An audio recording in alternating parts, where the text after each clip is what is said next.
Singular है, यानी कि उसका जो डिटर्मिनेंट है वो नॉन ज़ीरो है, that is determinant A non zero.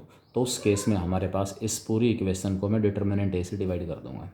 Determinant A से डिवाइड करेंगे इम्प्लाइज इसको भी डिटर्मिनेंट ए से डिवाइड किया, एडजॉइंट ए का डिटर्मिनेंट, इसको भी डिटर्मिनेंट ए से डिवाइड किया, यहाँ भी एडजॉइंट ए का डिटर्मिनेंट बचेगा, ये वन है ही। डिटर्मिनेंट ए की पावर एन को डिटर्मिनेंट ए की पावर वन से डिवाइड करेंगे तो डिटर्मिनेंट ए की पावर क्या आ जाएगी, एन माइनस वन, और यही मैंने रिजल्ट आपको बताया है। लेकिन एक मूर्खता मत कर देना, ये रिजल्ट अप्लीकेबल है जब मैट्रिक्स एक ऐसा मैट्रिक्स है नॉन सिंगुलर, क्योंकि ये रिजल्ट ड्राइव करने के लिए दोनों साइड्स को डिटर्मिनेंट ए से डिवाइड किया है। इसके लिए डिटर्मिनेंट ए का नॉन ज़ीरो होना ज़रूरी है। कभी डिटर्मिनेंट ए ज़ीरो हो if A is singular, A is singular, then adjoint of A singular होगा नॉन सिंगुलर होगा, adjoint of A is singular और नॉन सिंगुलर, सिंगुलर और नॉन सिंगुलर। तो केस हमारे पास क्या दिया हुआ है, ए सिंगुलर मैट्रिक्स, इसका मतलब डिटर्मिनेंट ए जीरो है, तो एडजॉइंट ऑफ ए के बारे में बताना है वो सिंगुलर है नॉन सिंगुलर है, तो मैं इसके लिए मुझे एडजॉइंट ए का डिटर्मिनेंट निकालना पड़ेगा, जीरो है नॉन जीरो। लेकिन ये रिजल्ट अप्लाई मत कर देना, ये रिजल्ट अप्लाई उस केस में होगा जब डिटर्मिनेंट ए की वैल्यू नॉन जीरो। यहाँ डिटर्मिनेंट ए जीरो दिया हुआ है तो आपके पास ये रिजल्ट अप्लाई नहीं होगा, क्योंकि डिवाइड करोगे डिटर्मिनेंट ए की वैल्यू जीरो है, जीरो से डिवाइड करने का मतलब है कि यहाँ पर हमारे पास some number upon zero, not define, not define, not define. Clear, इस बात का ध्यान रहे। तो आपके पास रिजल्ट आ गया, एडजॉइंट ऑफ ए का जो डिटर्मिनेंट है वो determinant A raise to power N minus one, काफ़ी इंपॉर्टेंट प्रॉपर्टी है। इसमें ए का डिटर्मिनेंट, एडजॉइंट ए का डिटर्मिनेंट और एन के साथ या तो डिटर्मिनेंट ए दे देगा, एडजॉइंट ए का डिटर्मिनेंट निकलवा लेगा, या एन के साथ एडजॉइंट ऑफ ए का डिटर्मिनेंट दे देगा।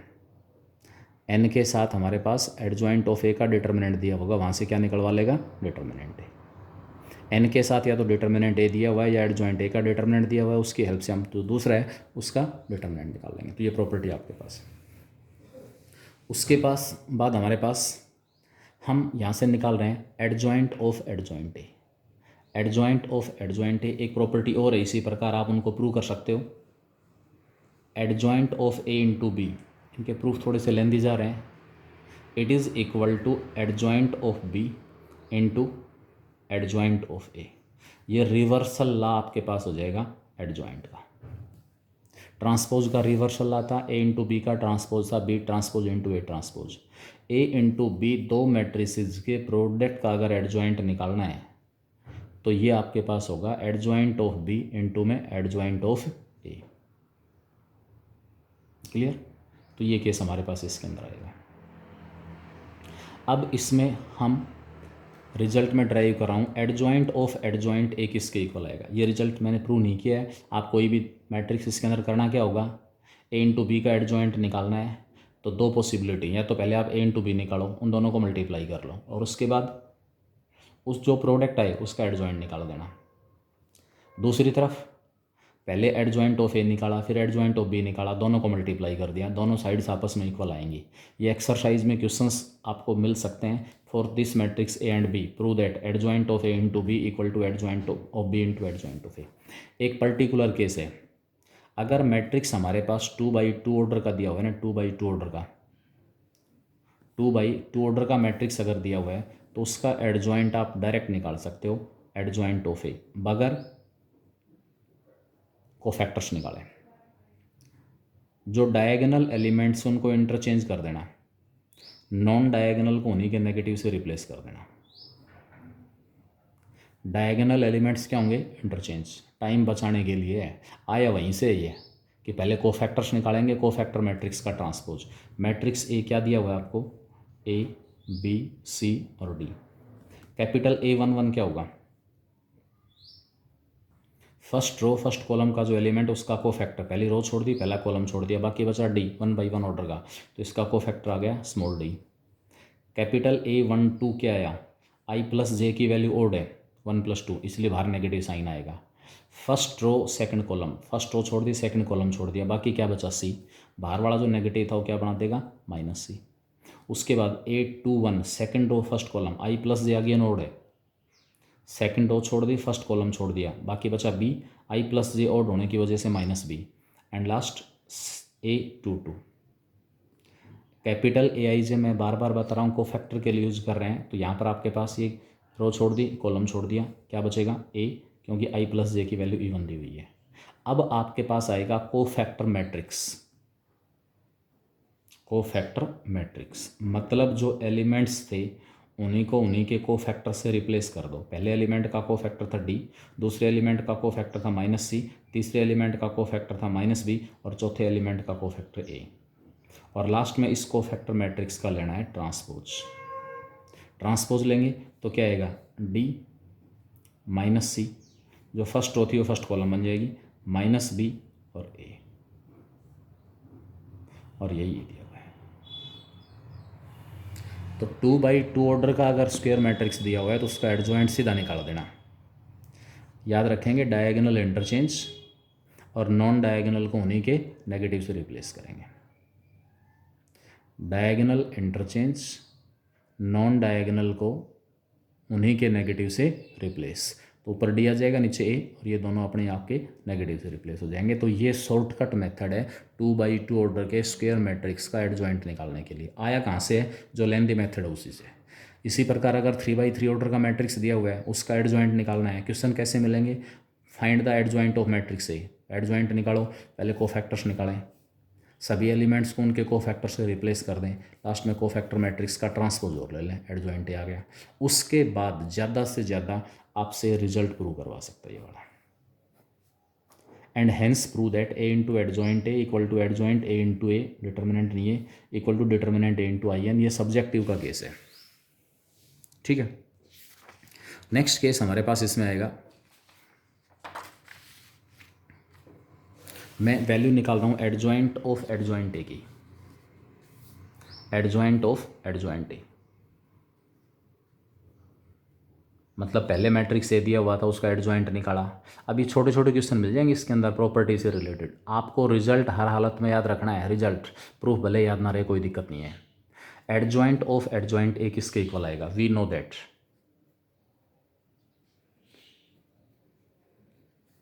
Every square matrix B will satisfy, प्रत्येक स्क्वायर मैट्रिक्स बी किसको सेटिस्फाई करेगा, it will satisfy B into adjoint of B. मैंने एक छोटे से कन्फ्यूज़न से बचने के लिए यहाँ पर बी लिया है, अदरवाइज आप ए भी ले सकते हैं, क्योंकि जो रिजल्ट हमने प्रूव किया है वो ए से प्रूव किया है कि A into adjoint A equal to adjoint A into A equal to determinant A into unit matrix equal to adjoint of B into B equal to determinant of B into unit matrix. भाई हर square matrix उस relation को satisfy कर रहा है, अगर B square है तो बी भी इस रिलेशन को सेटिस्फाई करेगा। कौन सी रिलेशन को, A into adjoint of A equal to adjoint of A into A equal to determinant A into unit matrix. अगर बी स्क्वायर है तो बी भी इसको सेटिस्फाई करेगा, यानी कि इस रिलेशन को हर वो मैट्रिक्स सेटिस्फाई करेगा जो कैसा है, स्क्वायर है। अब मैं एडजॉइंट ऑफ एडजॉइंट ए की वैल्यू निकाल रहा हूँ, फॉर्मूला ड्राइव हो जाएगा मेरे पास, when A is a square matrix, A जब हमारे पास एक स्क्वायर मैट्रिक्स है, then adjoint of A will also be a square matrix. A अगर स्क्वायर मैट्रिक्स है तो एडजॉइंट ऑफ ए भी क्या होगा, स्क्वायर मैट्रिक्स ही होगा, एडजॉइंट ऑफ ए। इसका मतलब एडजॉइंट ऑफ ए इस रिलेशन को सेटिस्फाई करेगा, therefore adjoint of A will satisfy 1। जो फर्स्ट इक्वेशन उसको क्या करेगा, सेटिस्फाई। क्योंकि इस रिलेशन को सेटिस्फाई होने के लिए मैट्रिक्स का केवल और केवल क्या होना जरूरी है, स्क्वायर। तो जब ए स्क्वायर है तो एडजॉइंट ऑफ ए भी क्या होगा, स्क्वायर। मैं हर जगह जहाँ कहीं बी आ रहा है उस बी को किससे रिप्लेस कर रहा हूँ, एडजॉइंट ऑफ ए से। देयरफॉर पहले वाले बी की जगह एडजॉइंट ऑफ ए रख लिया, इस बी की जगह एडजॉइंट ऑफ ए रखूँगा तो adjoint of adjoint A equal to adjoint of adjoint A, into में बी की जगह adjoint A, and it is further equal to determinant of adjoint A into unit matrix. Clear? मैंने केवल क्या put किया है कि इस इक्वेशन 1 को एडजॉइंट ए सेटिस्फाई करेगा। आप कहोगे एडजॉइंट ए आपने क्यों रखा, क्योंकि मैं एडजॉइंट ऑफ एडजॉइंट ए की वैल्यू निकालना चाह रहा हूँ इसलिए रखा बस। एडजॉइंट ऑफ एडजॉइंट ए किसके इक्वल आएगा, अदरवाइज पहले मैट्रिक्स ए का एडजॉइंट निकालोगे, वो एक स्क्वायर मैट्रिक्स आएगा, उसके एलिमेंट्स के फिर से कोफैक्टर निकालेंगे, 2 बार आपको कोफैक्टर्स निकाल के ट्रांसपोज लेना पड़ेगा। उस लंबी कैलकुलेशन से बचने के लिए हम ये फॉर्मूला ड्राइव कर रहे हैं। मुझे केवल इसकी वैल्यू चाहिए, इसका मतलब ये यहाँ से हटाना पड़ेगा। पहले यहाँ से मैं चेक करूँगा वैल्यू किसकी इक्वल आएगी, टेकिंग फर्स्ट, तीनों आपस में इक्वल हैं, taking first and third part, first और थर्ड जो पार्ट उनको मैं इक्वल ले रहा हूँ, यानी कि एडजॉइंट ए इनटू में adjoint of adjoint A equal to determinant of adjoint A into unit matrix. मुझे इस एडजॉइंट ए को हटाना है यहाँ से। अगर ये किसी तरीके से ए इंटू एडजॉइंट ए बन जाता है ना, ए इंटू एडजॉइंट ए, तो ए इंटू एडजॉइंट ए की value determinant A into unit matrix होती है, pre multiplying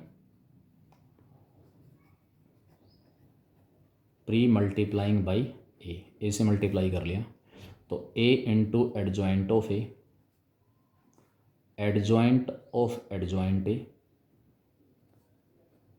determinant of adjoint A, ये तो एक नंबर है, स्केलर है, इसको तो मैंने बाहर रख लिया, एडजॉइंट ए का डिटर्मिनेंट, और जो मैट्रिक्स ए से मल्टीप्लाई कर रहा था वाई के साथ मल्टीप्लाई हो जाएगा, ए into I.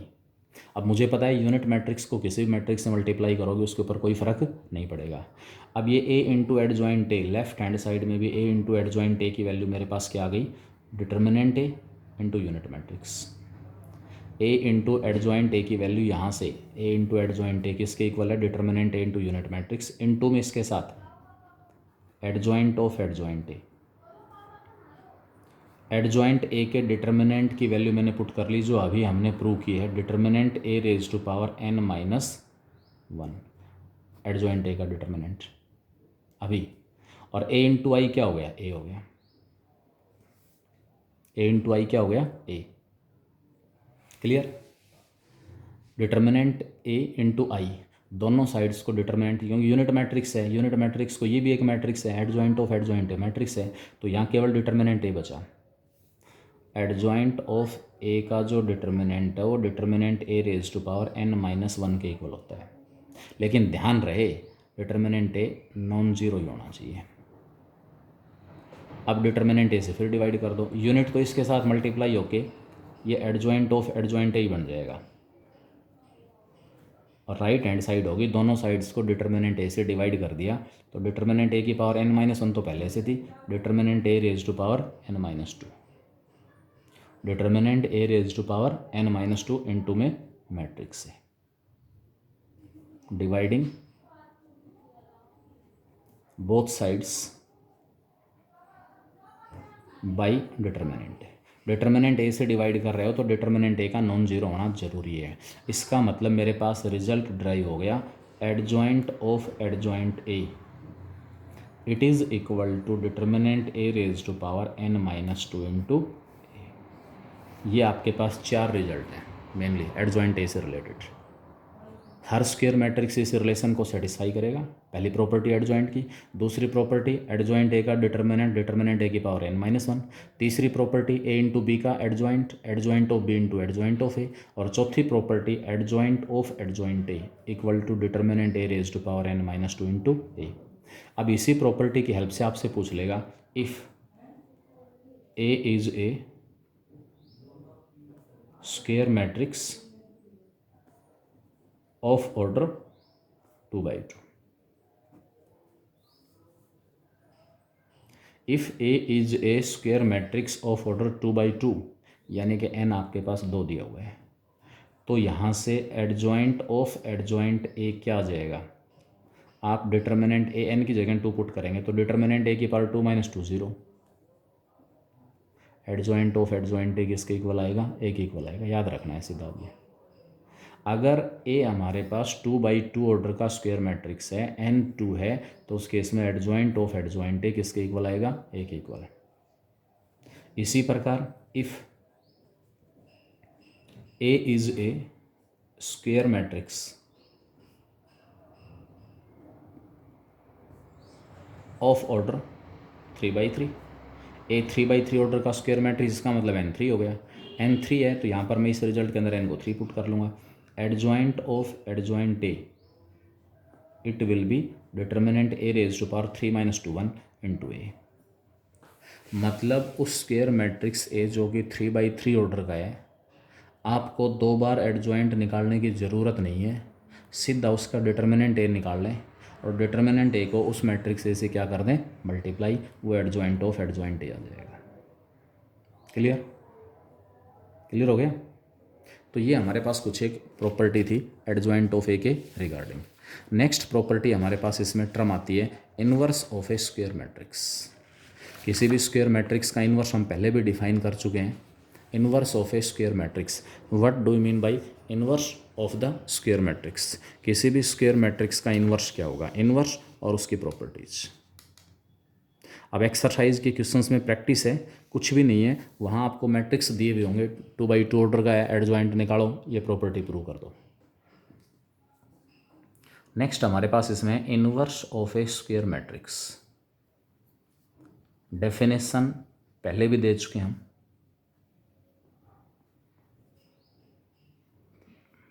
Late A be the given square matrix,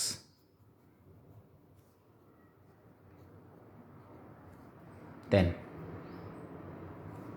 another square matrix B of same order is called inverse of A if A into B equal to B into A equal to unit matrix, and here जो B हमारे पास हो A inverse, ये notation, ये definition मैं पहले भी दे चुका हूँ जहाँ हमने इनवर्स निकाला था स्क्वायर मैट्रिक्स का by elementary transformations. Inverse of A square matrix by elementary transformations. तो मैं सीधा प्रॉपर्टीज़ के ऊपर आ रहा हूँ, यानी कि इसका मतलब क्या हुआ? That is A into A inverse equal to A inverse into A equal to unit matrix. यहाँ पर बी को मैंने किससे रिप्लेस कर दिया? ए से, ए के इनवर्स से। यानी कि किसी भी मैट्रिक्स और उसके इनवर्स का जो प्रोडक्ट है, मैट्रिक्स और उसके इनवर्स का जो प्रोडक्ट है, वो हमेशा किसके इक्वल आएगा? यूनिट मैट्रिक्स के। क्लियर? इसमें सबसे पहली थ्योरम आपके पास है, प्रॉपर्टी कह सकते हो, theorem, formula, necessary and sufficient condition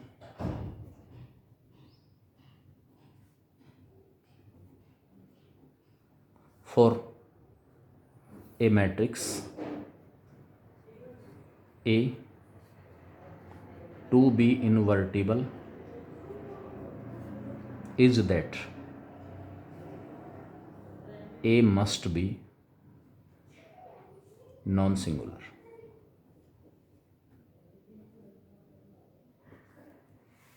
necessary and sufficient condition for a matrix A to be invertible. Invertible होने का मतलब उसका इन्वर्स एग्जिस्ट कर रहा है, और वो नेसेसरी कंडीशन क्या है कि वो मैट्रिक्स ए कैसा होना चाहिए? Non singular. क्लियर? यानी कि इन्वर्स अगर एग्जिस्ट कर रहा है तो हर हालत में मैट्रिक्स नॉन सिंगुलर है, और नॉन सिंगुलर है, नॉन सिंगुलर है तो उस केस में हमारे पास क्या होगा? बताओ। नॉन सिंगुलर है तो उस केस में हमारे पास क्या होगा, इन्वर्स एग्जिस्ट करेगा। फर्स्ट इसका प्रूफ है भाई, मतलब क्या हुआ, नॉन सिंगुलर है तो इन्वर्टिबल होगा और इन्वर्टिबल है तो नॉन सिंगुलर होगा। First let us assume that A is an invertible matrix. A हमारे पास इन्वर्टिबल मैट्रिक्स है, इसका मतलब ए जो मैट्रिक्स है उसका इन्वर्स एग्जिस्ट करेगा। इसका मतलब मुझे ऐसा दूसरा मैट्रिक्स बी मिल जाएगा सेम ऑर्डर का, जिसके लिए ए इंटू बी और बी इंटू ए दोनों के दोनों किसके इक्वल आएंगे, यूनिट मैट्रिक्स के। A is an invertible matrix, invertible है दैट इज, इसका मतलब क्या हुआ, there exist another square matrix. भाई इसका इन्वर्स एग्जिस्ट करेगा, इन्वर्टिबल है तो सीधी सी बात है। तो मैं इसके there exist another square matrix B of same order, B of same order such that A into B equal to B into A equal to आई।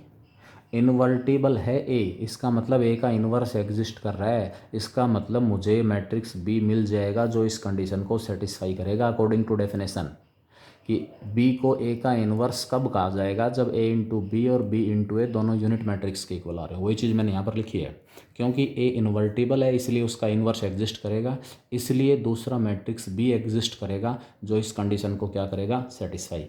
क्या प्रूव करना चाहते हैं, इन्वर्टिबल तो है, हम इसको नॉन सिंगुलर प्रूव करना चाहते हैं।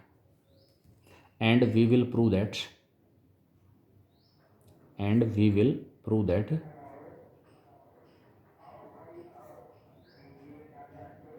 ए is non singular.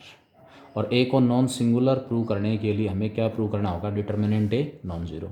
What we will do,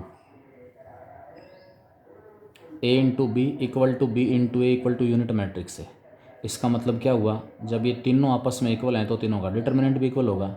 determinant of A into B, determinant of B into A equal to determinant of I. क्योंकि रिजल्ट मुझे डिटर्मिनेंट से रिलेटेड प्रूव करना है, इसलिए तीनों इक्वल थे तो तीनों का डिटर्मिनेंट भी इक्वल। ए इंटू बी का डिटर्मिनेंट क्या होता है, determinant A into determinant B into ए का डिटर्मिनेंट बी इंटू डिटर्मिनेंट ए। यूनिट मैट्रिक्स का डिटर्मिनेंट कितना है, 1। तो डिटर्मिनेंट ए भी एक नंबर है, डिटर्मिनेंट बी भी एक नंबर है, दोनों का प्रोडक्ट 1 आ रहा है। इसका मतलब क्या हुआ कि दोनों नॉन जीरो होंगे, implies determinant A non zero and determinant B non zero. अगर मैट्रिक्स इन्वर्टिबल है तो हर हालत में उसका डिटर्मिनेंट नॉन जीरो होगा, that is A is non singular. ये हमारे पास थ्योरम का फर्स्ट हाफ प्रूव हो गया। फर्स्ट हाफ प्रूव हो गया, अगर इन्वर्टिबल है तो नॉन सिंगुलर मिलेगा। Conversely late us assume that, क्या अज्यूम कर लिया हमने कि जो मैट्रिक्स ए है वो नॉन सिंगुलर है। अब मुझे क्या करना है, and we have to show the existence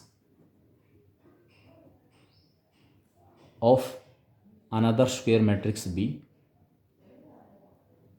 another square matrix B of same order for which A into B equal to B into A equal to I। मतलब ये लाइन मुझे अब आगे करना क्या है वो लिखी है मैंने, इस प्रूफ का जो प्रूफ होगा वो आगे किस डायरेक्शन में बढ़ेगा। भाई ए को मैं नॉन सिंगुलर लेके चल रहा हूँ, इसका मतलब डिटर्मिनेंट जो ए है वो कैसा है, नॉन जीरो है। बस इतनी सी इन्फॉर्मेशन है मेरे पास, और मुझे ऐसे बी की एग्जिस्टेंस दिखानी है जो इस कंडीशन को क्या कर रहा हूँ, सेटिस्फाई कर रहा हूँ। क्या करेंगे, जो अब तक प्रूव कर दिया उसकी हेल्प लेंगे किसी ना किसी की। वी नो दैट, मतलब ये जो मैंने लिखा है यहाँ पर, इसका मतलब क्या हुआ कि मैं करना क्या चाह रहा हूँ, मैं आगे किस डायरेक्शन में बढ़ूँगा। जो रिक्वायर्ड रिजल्ट प्रूव करना है उसके लिए क्या करूँ, एक बी की एग्जिस्टेंस दिखाऊंगा जो इस कंडीशन को सेटिस्फाई कर रहा हो। We know that every square matrix A satisfies A into adjoint of A into A equal to determinant A into I. लेकिन मुझे तो जिस B की एग्जिस्टेंस दिखानी है उस A इंटू बी या B इंटू ए का प्रोडक्ट आई आना चाहिए। इसका मतलब यहाँ डिटर्मिनेंट ए एक्स्ट्रा है, मैंने सभी को डिटर्मिनेंट ए से डिवाइड कर दिया। A into adjoint of A upon में determinant of A, adjoint of A into A upon में determinant of A equal to I. और इसको मैंने लिख दिया which implies it is equal to A into B equal to B into A equal to I. B मैंने किसकी जगह लिखा, वेयर बी इक्वल टू, जो बी हमारे पास हो एडजॉइंट ऑफ ए अपॉन में डिटर्मिनेंट ऑफ ए की जगह आएगा। इसी को मैं लिख सकता हूँ ए इंटू में adjoint of A upon determinant A,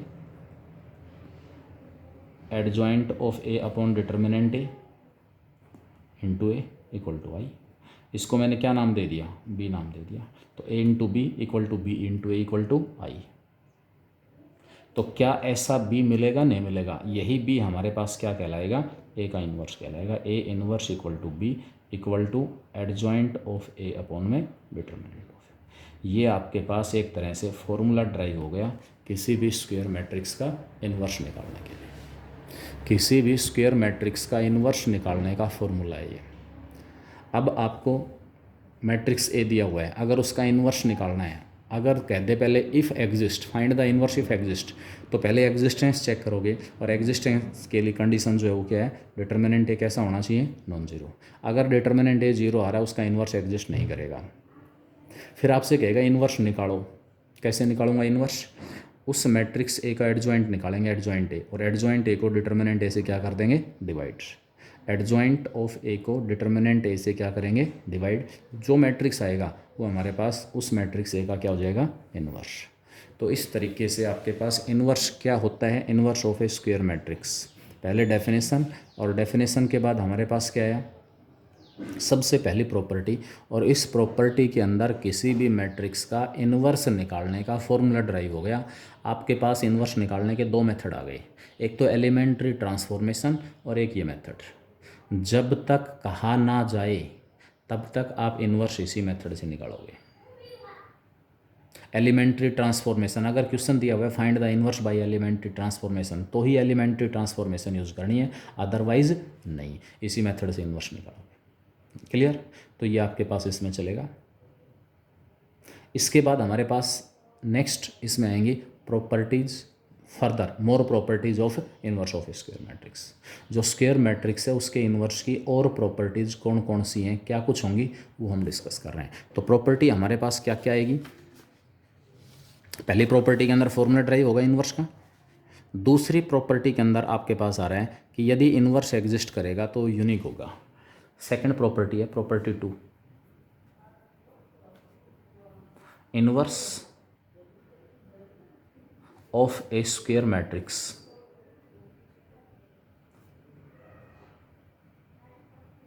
if exist will be unique.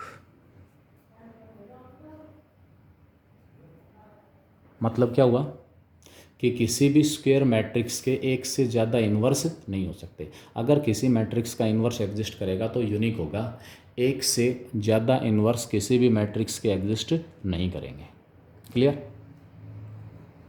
Proof इसका, let A be the given invertible matrix. A हमने इन्वर्टिबल मैट्रिक्स अज्यूम कर लिया कि ए जो है वो इन्वर्टिबल मैट्रिक्स है। And let if possible, let if possible B and C be the two inverse of A. इस मैट्रिक्स ए के दो इनवर्स अज्यूम कर लिए, एक बी और एक सी।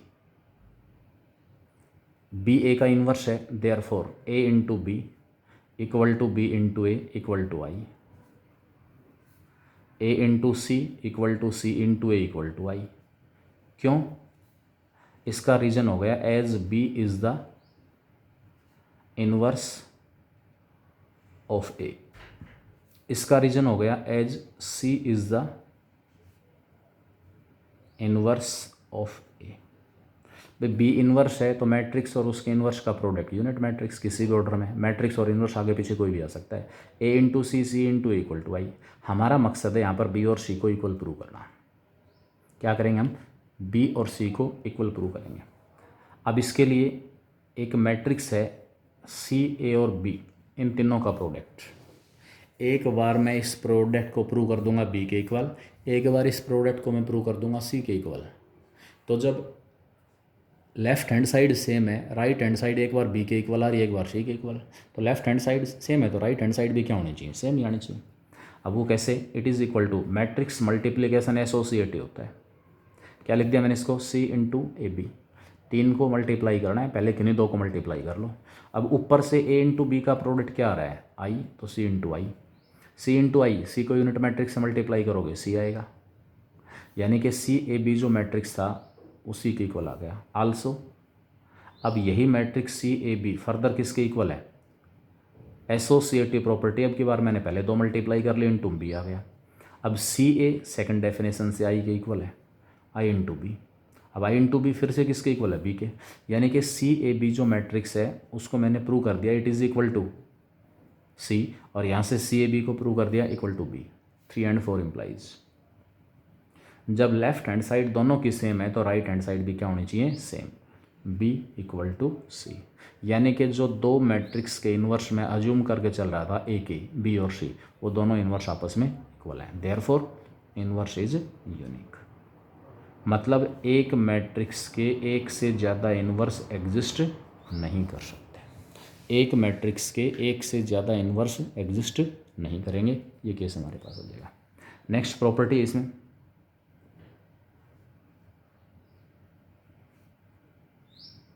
A be the given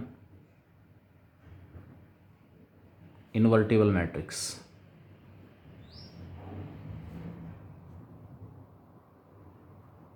then A inverse का जो डिटर्मिनेंट है वो डिटर्मिनेंट ए का इनवर्स होगा। मतलब डिटर्मिनेंट ए एक नंबर है, उसके इनवर्स का मतलब उस नंबर का रेसिप्रोकल होगा। और यहाँ से हम ये कह सकते हैं कि determinant of matrix and it's inverse, दोनों मैट्रिक्स और इनवर्स के डिटर्मिनेंट का जो प्रोडक्ट है वो किसके इक्वल आएगा? 1 के इक्वल आएगा। ये प्रॉपर्टी हमारे पास है। क्लियर? देखते हैं इसके अंदर। We know that A into A inverse equal to A inverse into A equal to I.